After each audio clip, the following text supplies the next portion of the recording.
Selamat pagi anak-anak. Om Swastiastu. Selamat pagi, Pak. Selamat pagi, Pak. Swastiastu. Apa kabar kalian hari ini? Baik, Pak. Baik, Pak. Baik, Pak. Bapak harapkan kalian tidak bosan-bosannya menerapkan protokol kesehatan di masa pandemi ini ya. Sebelum kita memulai pembelajaran, marilah kita berdoa terlebih dahulu. Sebelum memulai pelajaran, sebaiknya kita berdoa terlebih dahulu. Berdoa dimulai. Berdoa selesai. Nah, untuk absennya, Bapak sudah membagikan tadi di WA Group. Kita akan membahas materi mengenai, ada yang tahu nggak? Materi kita hari ini adalah pluralitas sosial. Ya, pluralitas sosial atau pluralitas masyarakat Indonesia. Nah, sebelumnya kita sudah mempelajari mobilitas sosial ya. Ada yang masih ingat apa itu mobilitas sosial? Mobilitas sosial adalah perpindahan posisi seseorang atau sekelompok orang dari lapisan yang satu ke lapisan yang lain dalam struktur masyarakat. Ada nggak hubungan antara mobilitas sosial dengan pluralitas? Ada, Pak. Ada Pak. Ya, siapa yang mau menjawab ini? Hubungan mobilitas sosial dan pluralitas sosial adalah mobilitas sosial adalah perubahan lapisan seseorang baik mengalami kenaikan atau penurunan yang dapat menyebabkan terjadinya keragaman. Keberagaman yang dimaksud seperti ayah adalah seorang petani dan anaknya adalah seorang dokter. Terima kasih, Pak. Bapak sudah memeriksa ya hasil evaluasi kalian yang sudah kalian kerjakan minggu lalu mengenai mobilitas sosial. Nah, di sini secara umum hasilnya sudah cukup baik. Nah, ada ini beberapa orang atau anak yang masih nilainya itu di bawah ketuntasan minimal ya. Bagi yang mendapat nilai minimal, kalian belajar lebih keras lagi. Kemudian kalau ada hal-hal yang belum bisa dipahami, kalian boleh bertanya apakah dengan teman maupun dengan Bapak. Ya, tujuan pembelajaran kita hari ini menjelaskan pengertian pluralitas dengan benar. Kemudian kedua, menganalisis pluralitas masyarakat Indonesia dengan benar. Tiga, menganalisis peran dan fungsi keragaman budaya dengan benar. Menemukan cara menjaga kebudayaan di daerahnya dalam rangka menghadapi globalisasi dengan benar. Yang terakhir, menyajikan bentuk-bentuk pluralitas masyarakat Indonesia.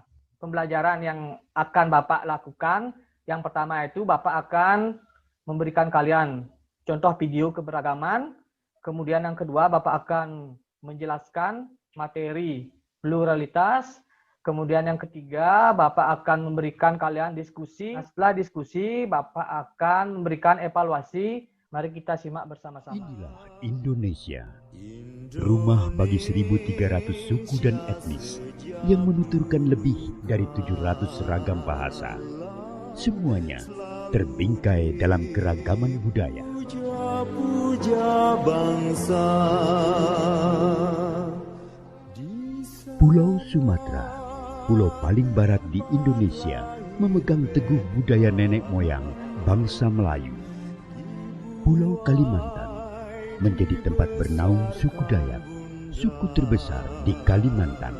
Pulau Jawa sebagai pusat peradaban Nusantara sejak abad ke-9 melahirkan aneka ragam budaya yang menyiratkan luhurnya budaya negeri Pertiwi. Pulau Bali, pulau para dewata, telah tersohor dengan kearifan lokal masyarakat Hindu yang hidup selaras dengan keindahan panorama alam. Bhinneka Tunggal Ika, berbeda-beda namun tetap satu jua. Semangat itulah yang selalu menyatukan keberagaman Indonesia. Bagaimana perasaan kalian, kesan kalian terhadap bangsa Indonesia?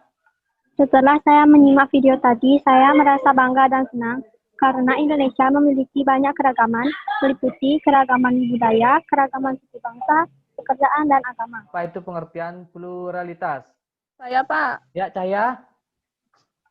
Pluralitas adalah sikap untuk hidup secara toleran pada tatanan hidup masyarakat yang berbeda suku, adat istiadat, golongan, agama, hingga pandangan hidup yang berbeda. Jenis-jenis pluralitas. Ada 4 jenis ya. Yang pertama itu adalah perbedaan agama dan perbedaan pekerjaan. Di sini siapa yang bisa menyebutkan agama-agama yang ada di Indonesia? 6 agama yang ada di Indonesia. 1. agama Islam, 2. agama Hindu, 3. agama Kristen, 4. agama Buddha, 5. agama Kristen Katolik, dan 6. agama Konghucu. Ini adalah contoh dari tempat suci masing-masing agama yang ada di Indonesia ya. Ada masjid, ada gereja, ada pura, ada wihara, ada kelenteng. Kemudian yang kedua, keberagaman budaya. Kebudayaan adalah suatu sistem gagasan dan rasa, sebuah tindakan dan karya yang dihasilkan oleh manusia dalam kehidupannya. Terima Ya. kasih. Menurut J.J. Honigman, ada 3 wujud budaya. Apa itu gagasan, Cahaya? Gagasan merupakan kebudayaan yang berbentuk kumpulan ide, nilai, norma, peraturan, dan sebagainya yang sifatnya abstrak atau tidak nyata. Apa itu artefak? Artefak adalah wujud akhir yang timbul akibat adanya gagasan dan tindakan dalam suatu kebudayaan. 7 unsur kebudayaan menurut Kun Chandraningrat, yaitu 1. peralatan dan perlengkapan hidup manusia.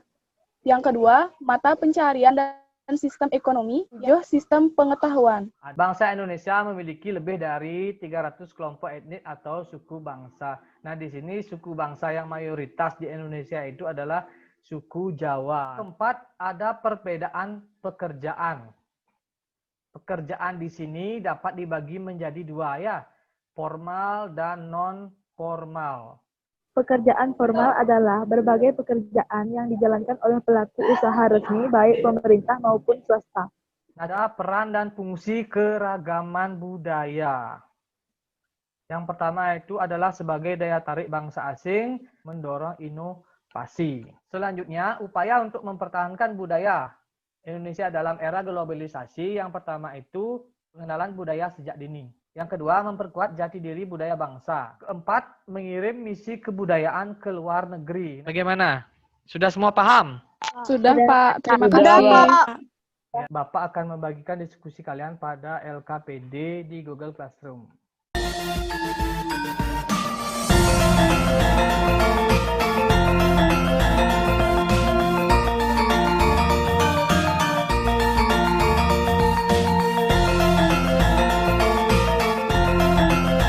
Sekarang tiba waktunya kalian untuk mempresentasikan jawaban dari diskusi tadi ya. Arti toleransi beragama menurut saya adalah sikap saling menghargai atau menghormati antar penganut agama lain agar terciptanya keharmonisan, persatuan, dan kesatuan.